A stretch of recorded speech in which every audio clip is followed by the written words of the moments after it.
Mirë se keni ardhur gjithë. Është një diele tjetër që mbledhem për të adhuruar Zotin, lavdëru, me marr nga njëri tjetrin.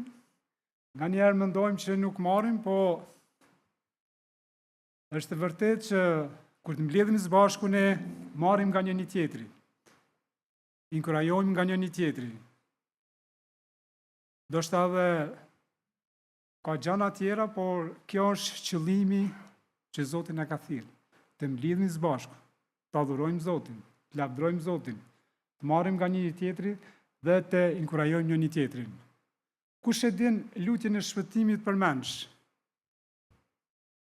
Bravo. Okej, a mund ngritim në kam të gjithë? Edhe ta thojmë gjithë së bashku këtë lutje. Jo, nëna, mos, kush s'mundet letrin ull. Edhe unë do e tham edhe ju do ta përsëritni. Aty ynë që jenë në qiell, unë shenjtroft emri yt. Art mbretëria jote.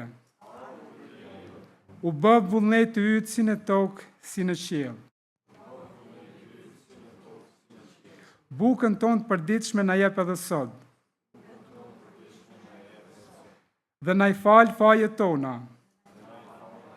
Ashtu siç i falim ne fajtorët tonë. Dhe mos lejo të bijem në tundim, por na çliron nga i ligu, sepse jotja është mbretëria dhe fuqia dhe lavdia për jetë. Amen. Amen. Kjo është lutja e shpëtimit. Ftoj grupin e galdimit, na udhëheq në këngë. Me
Por mua, kur dal këtu, më ka ndodhur 2-3 herë kur kisha më ka lejuar, dhe nuk e mohoj që është një emocion, për mua personalisht, nuk di si vëllezërit e tjerë përballojnë, por për mua është një emocion shumë i madh.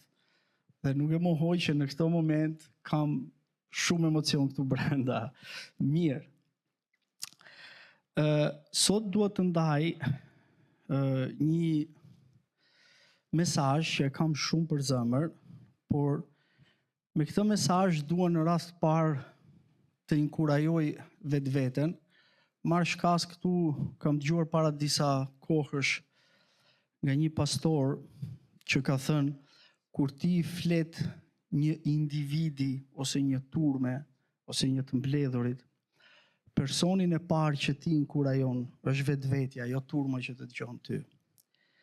Sot unë dua të inkurajoj vetveten dhe nëse dasht Zoti Shenjtë Jezus edhe vëllezërit dhe motrat e këtu që janë të pranishëm të inkurajohen. Mirë.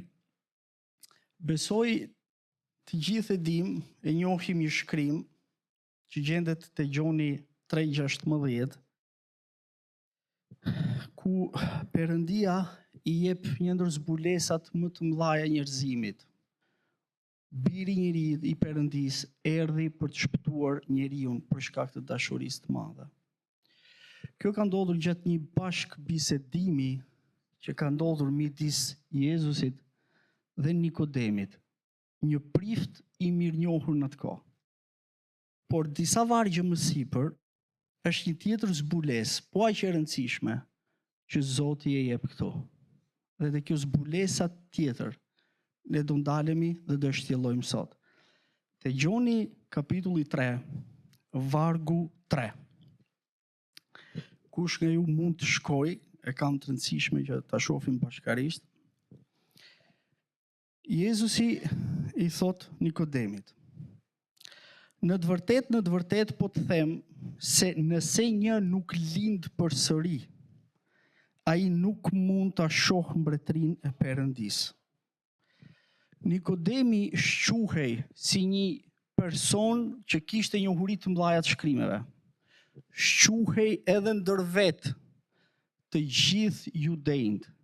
Disa studiues Bible thonë që ai ishte 50 vjeç, disa të tjerë thonë që ai ishte më shumë se 50 vjeç dhe i kishte 50 vjet si ligjvënës. Sido që të jetë, ky njeri shkon te Jezu Krishti natën dhe i thot: Zot, Rabi, unë e di që ti je nga Perëndia.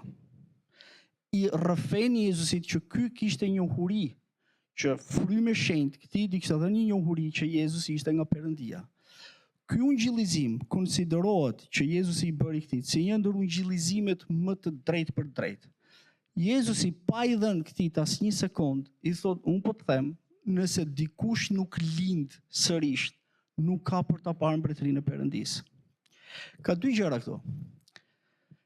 Jezusi nuk po thot që nëse dikush kalon kohë me Zotin, nëse dikush ka vite me Zotin, po i përjashton të gjitha, thot, nëse nuk je i lindur sërish, kushdo qofsh ti, nuk mund ta shohësh mbretërinë e Perëndisë.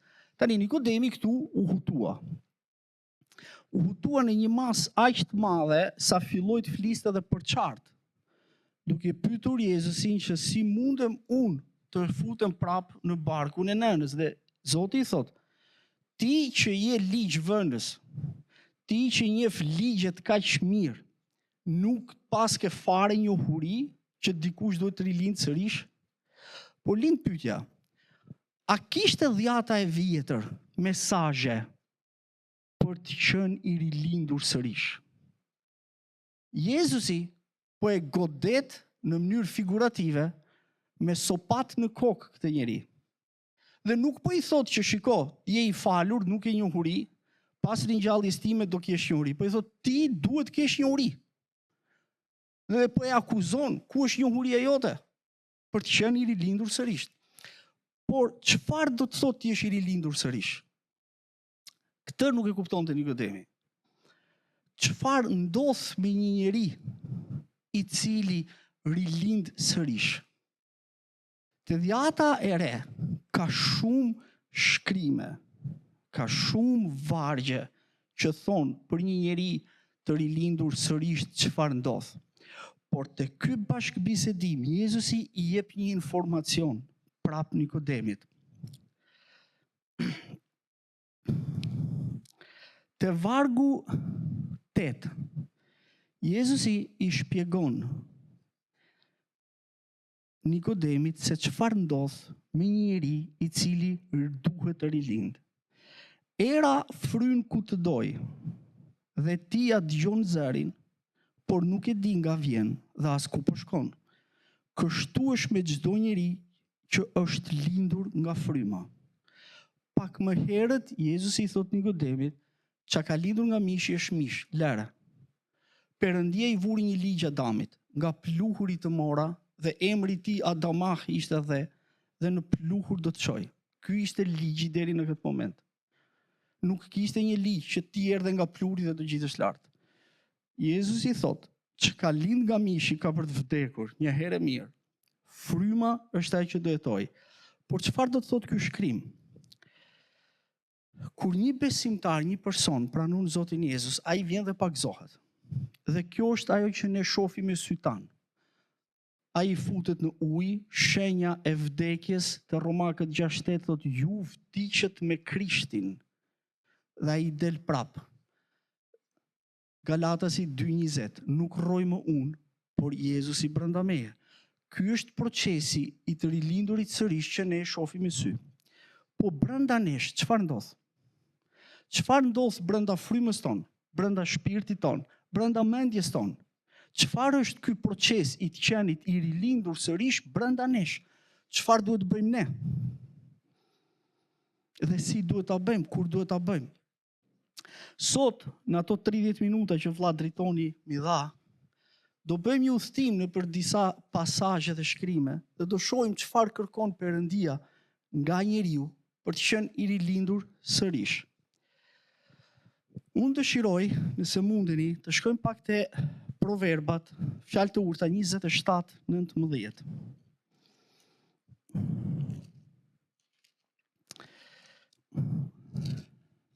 Dhe këtu ne do shohim pikërisht nga dhjata e vjetër se si Zoti i drejtoi njerëzve për të qenë të rilindur sërish. Kapitulli 27, vargu 19. Thot kështu: ashtu si në ujë fytyra pasqyron fytyrën, kështu zemra e njeriut tregon njeriun. Zoti po thot, ashtu si ne, kush nga ju mban mend kur është reflektuar ndonjëherë veten e vet në ujë dhe ka parë fytyrën e vet, sepse uji reflekton imazhin tënd. Ashtu thot Perëndia, ndodh edhe me zemrën tënde. Çfarë ti ke në zemër, ai njeri ti je. Këtu Zoti nuk po thot që çfarë ti ke në frymë, as çfarë ti ke në shpirt, as çfarë ti ke në intelektin tënd dhe mendjen tënd, thot çfarë ti ke në zemër, ajo je. Por Jezusi i tha shumë troç njerëzve kur ai predikonte. Unë do ju tregoj, thoshte Jezusi, çfarë ju keni në zemër. Debati më i madh që ai kishte me farizenët ishte numër 1 çfarë ju keni në zemër, kur ai pa që lashin në tempull. Ju jeni si varri brenda jush. Jashtë jeni si punë e varreve të bukur të lustruar, por brenda jeni si ajo që neverit që janë brenda varrit. Por çfarë ishte kjo brendësi? Se Zoti e thot edhe në mënyrë të hapur. Mirë. Te Mateu 15:19 ne do shohim se çfarë ka në zemrën e njeriut. Kapitulli 15, vargu 19. Dhe Zoti thot kështu: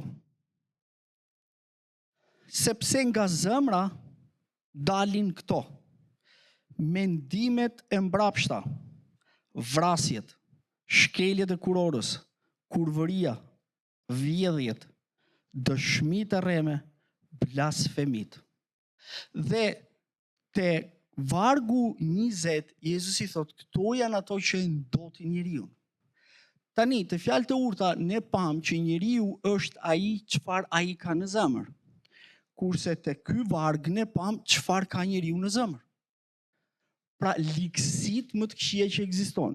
Këtu lind pyetja, apo fliste Jezusi për besimtar apo për jo besimtar? Në asnjë varg ose kapitull të Biblës, Zoti nuk thot nga zanafilla te zbulesa që nëse dikush bëhet besimtar i Jezusit në mënyrë automatike dhe pas një gjë ai do jeti pastër. Nuk e thot Zoti. Zoti premton që ti do bëhesh i pastër. Unë do të pastroj, por nëpërmjet një procesi frymëror. Tani, kush është ky proces që ndodh brenda nesh, nëpërmjet të cilit Zoti do që ne të kalojmë dhe Zoti do që ne të pastrohemi. Dhe Zoti do që pasi të bëhet ky proces, i cili ka filluar që në kohrat më të lashta, ne të mbërrim të vargu i famshëm i 2 Korintasve, që thot kushdo që është në Krishtin është një krijesë e re. Nga momenti i pagëzimit deri atje është një proces që duhet të bëjmë. Unë do të filloj te ligji për të rirë 10:16 është një varg ku Perëndia dhe ndoshta Jezusi nëpërmjet këtyre vargjeve i drejtoi Nikodemit që pse nuk ke njohuri. Ligji për të rirë, kapitulli 10, vargu 16. Perëndia që në atë kohë i kërkonte njeriu të bënte diçka. Te vargu 16 thotë kështu: Prandaj do të rrethpritni lafshën e zemrës suaj dhe nuk do të forconi më qafën tuaj. Perëndia bën thirrje që në kohrat më të lashta që ju të rrethpriteni lafshën e zemrës tuaj.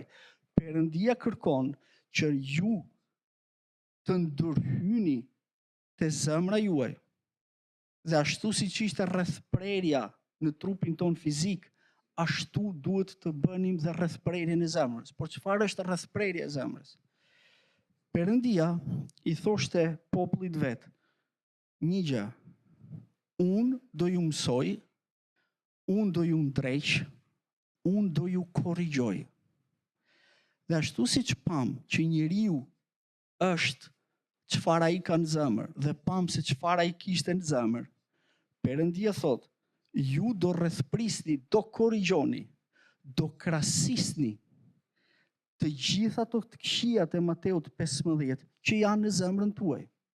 Nëse ato do ishin në frymë dhe në shpirtin e njeriu, Zoti do kishte thënë: do rrethprisni lafshën e shpirtit. Por këtu po thot zemrën tuaj. I njëjti libër, ligji për të rirë, është që shumë e bukur që ne mund të marrim mësime edhe nga dhjata e vjetër. Te kapitulli 30 vargu 6.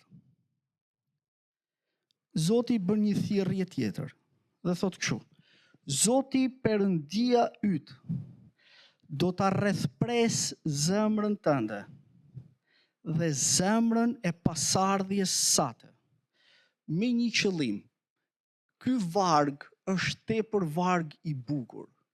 Perëndia thot në shumë pasazhe biblike: unë do bëj këtë me ju, në shumicën e pasazheve, që ju të zbatoni statutet dhe dekretet e mia. Këtu po thot, unë do ju pres lafshën e zemrës me një qëllim. Jo më respektimi statuteve. Por çfarë thot? Te 6. Që ti ta duash Zotin, Perëndin tënd, me gjithë zemër dhe me gjithë shpirt, dhe kështu ti të jetosh. Zoti këtu po thot, nëse nuk ndodh ky proces i rrethprerjes së zemrës, ti nuk mund ta duash Zotin. Për shkak sepse zbulesa që u dha te Mateu, liksirat që gjenden brenda zemrës, dhe ishin këto që e bënin njeriu, e pamundsoi njeriu ta doj Perëndin. Dhe këtu nuk po flitet për jo besimtarët. Këtu po flitet për besimtarët. Pagëzimi është ajo që ne shohim me syt tanë, por është fillimi i procesit që një besimtar duhet të tjetërsohet në zemër, nëpërmjet rrethprerjes, që thot Perëndia, krasitjes dhe heqjes të këqijave, në mënyrë që të mbërrihet procesi ku çdo që është në Krishtin është krijesë e re. Pra ne po shohim që nga momenti i pagëzimit e deri te letra e Korintasve, që nga një proces frymëror që ne duhet ta bëjmë. Perëndia në 10 e vjetër është një varg, mos shkoni vetëm më dëgjoni, që i thot izraelitëve, ligji për të rirë, kapitulli 8, mbani veç për vete, s'ke nevojë të shkoni. Unë të bëra ty të rish 40 vjet në shkretë të tjerë, për të parë ti për ta parë, se unë e dija, i thot Perëndia, po ti për të parë ti se çfarë kishe në zemrën tënde. 40 vjet që syri yt të shifte ti çfarë kishe në zemrën tënde, i thot Perëndia. 40 vjet që ti të dish tani pas 40 viteve, a do më respektoje mua apo jo. Kjo ishte goditje shumë e madhe për izraelitët. Pas një udhtimi të merrues, ata kuptojnë nga vetë Zoti që ajo ka ndodhur, që ata vetë të dinë se çfarë kishin në zemrën e tyre. Bibla na tregon se çfarë kishin.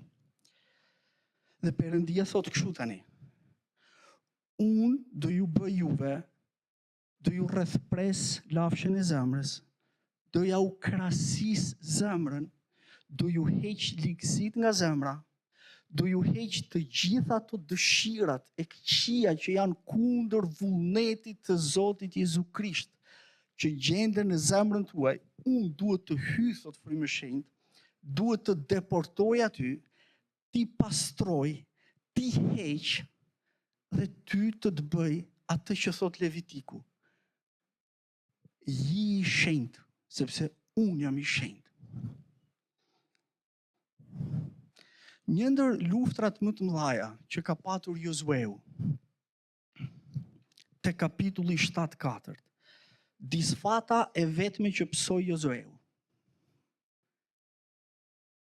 Te kapitulli 7, ai vet, thot Bibla, vajti dhe qau.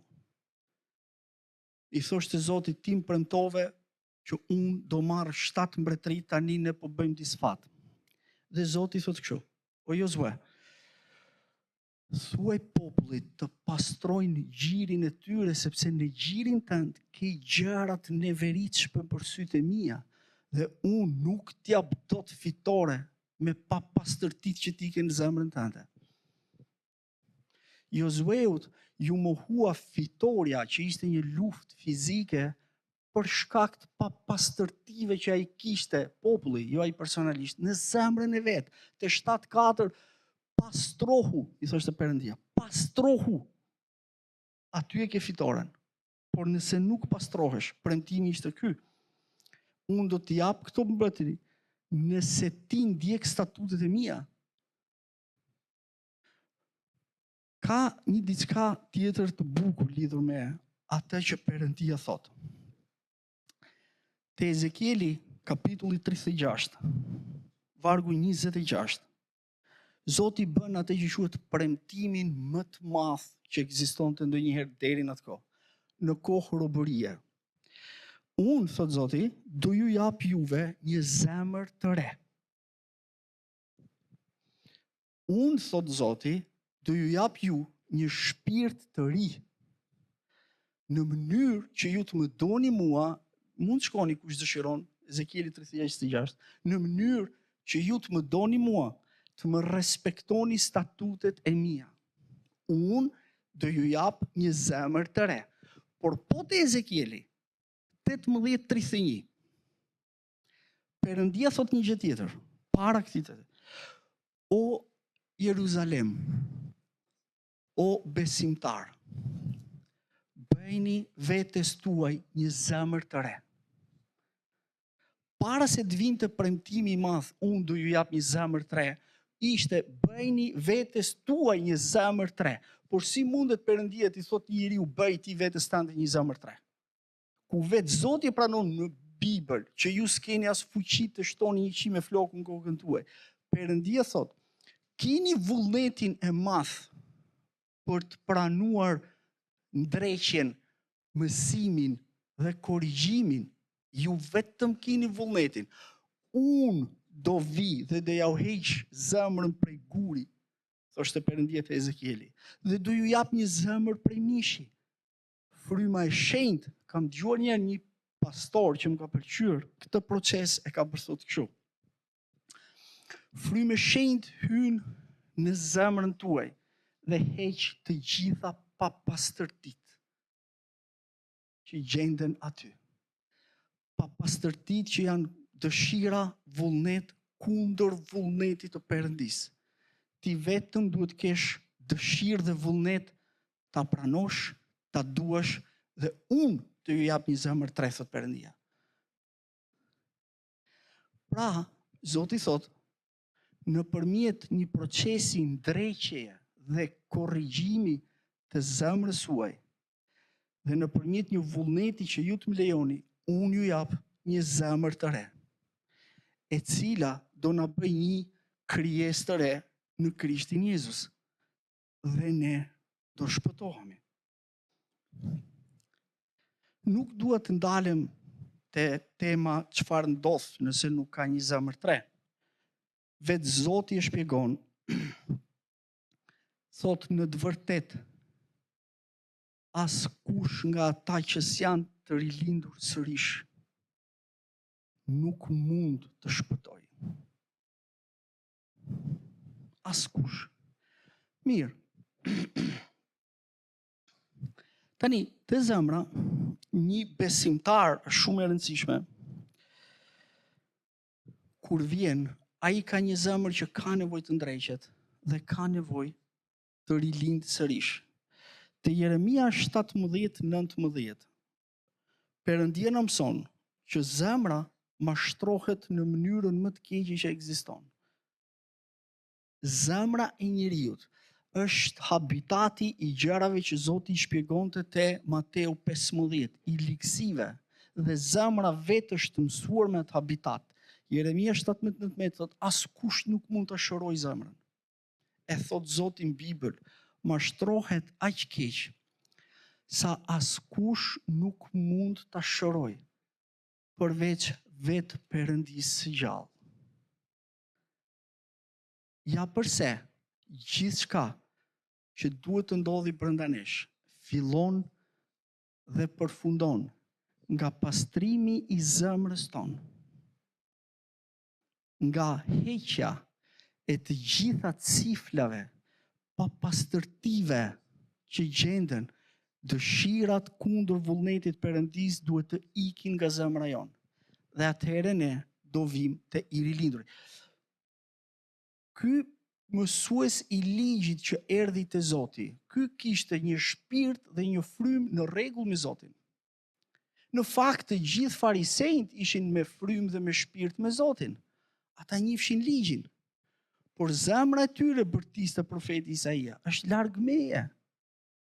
Nëse do mjaftonte që fryma dhe shpirti do ishte mjaftueshëm për Perëndin, Perëndia do thoshte te Isaia, zemra juaj është larg meje, po në rregull është pasi shpirti dhe fryma juaj është me mua. Zemra juaj, thot Perëndia, është larg meje. Dhe aty thot edhe një fjalë, o hipokrit.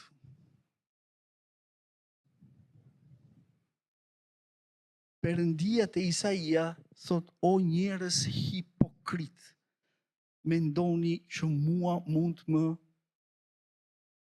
tallni? Pra Perëndia do zemrën të pastruar. Por çfarë do Perëndia në këtë zemër të pastruar? Po te profeti Malakia është një varg shumë i mirë. Kapitulli 3,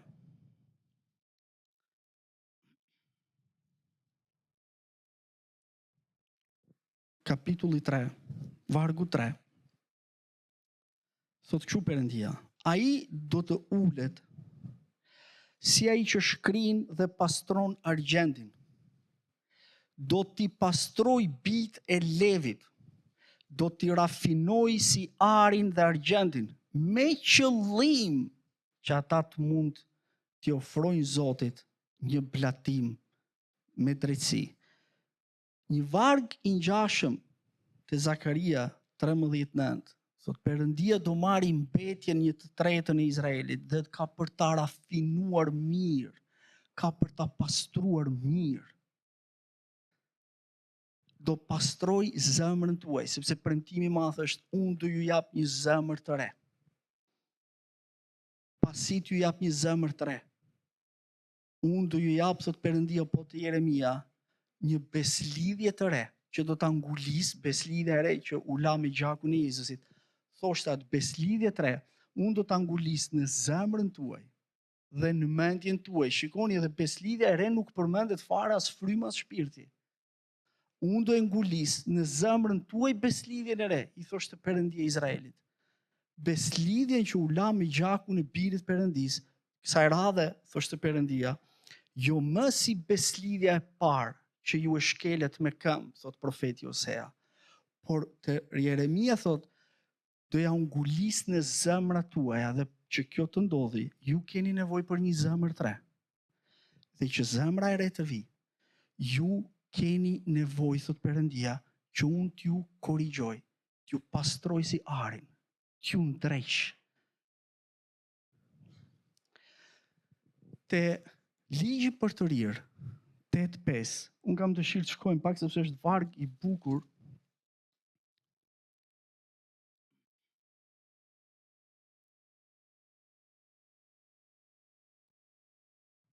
Ligji për të rirë 8:5 thot një gjë shumë bukur Perëndia.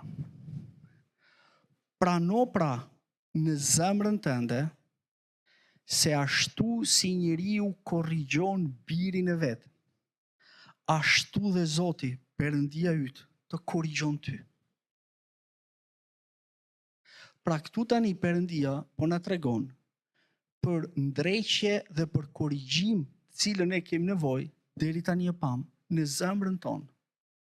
Dhe kjo është e nevojshme që ne të rilindim sërish. Për të vajtur deri te ai varg i famshëm, nuk rroj më unë, por Krishti në mua, Galatësi 2:20. Nuk mund të mbërrihet ai gjendje shpirtërore me një zemër që është pjesërisht ose vetëm pak e papastër.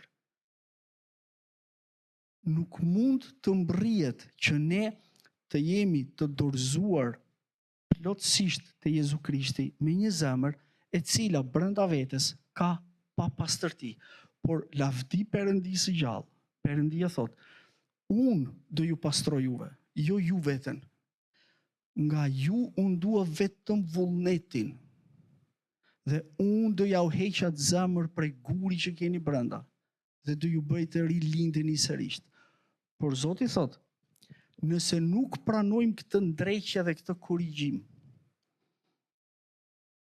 Bibla thot që të shpëtuarit vihet në një pikpyetje shumë të madhe. Nikodemi mendonte që ishte i shpëtuar. Nikodemi vajti me krenarit e Jezusit. Nikodemi filloi të fliste Jezusit për zbulesat që ai kishte, thoshte ti je nga Perëndia, unë të kuptoj. Këta të tjerë s'kuptojnë, por unë të kuptoj. Sepse jemi në të njëjtën varg. Por Jezusi e goditi aq shumë Nikodemin, sa ai filloi të fliste për qartë, duke thënë unë s'futem dot në barkun e nënës. Sepse ai s'kishte atë korrigjimin e zemrës së tij. Zemra e re, premtimi i Ezekielit te Nikodemi s'kishte ardhur. Kështu që te ndreqja dhe korrigjimi është një varg te Hebrejnë 12:8. Unë kam dëshirë të shkojmë pak bashkë.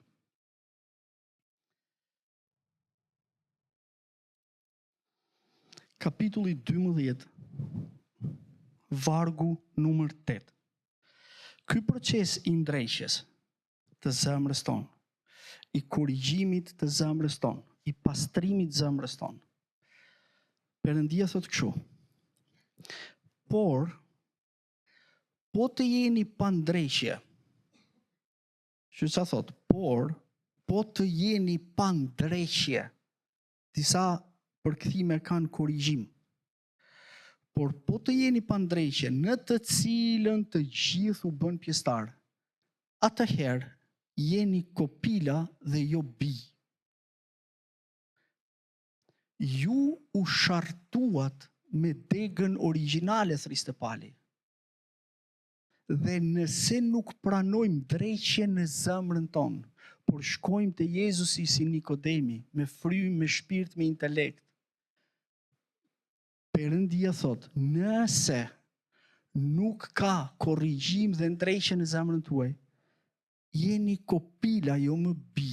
Kopil nënkupton jo dikush i përket përkatësisë familjare, pra jo në kuptimin për çmus të fjalës. Nuk jeni bi.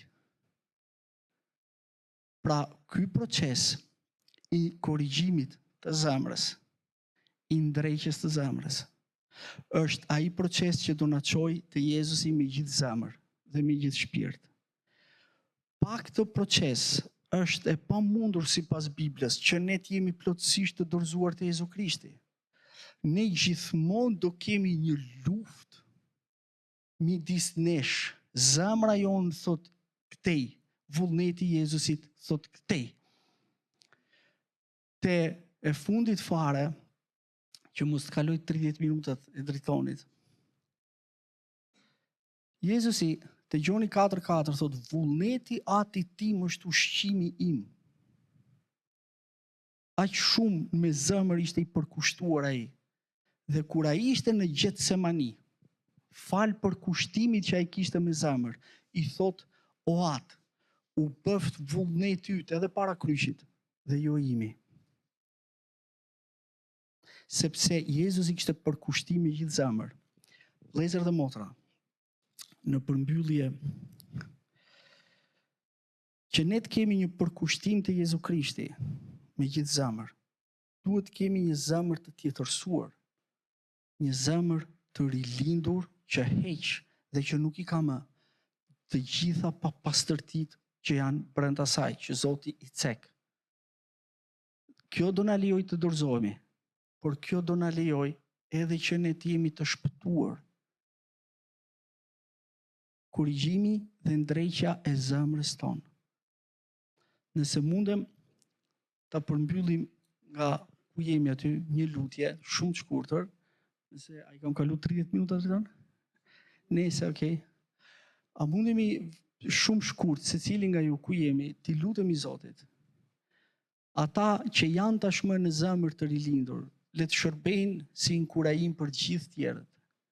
Dhe kushdo që ka nevojë, që ndjen që kemi nevojë për një zemër të rilindur dhe plotësisht të dorëzuar te Jezusi, le të përfitojmë tani shumë shkurt nga ku jemi dhe t'i lutemi Zotit Jezus për këtë.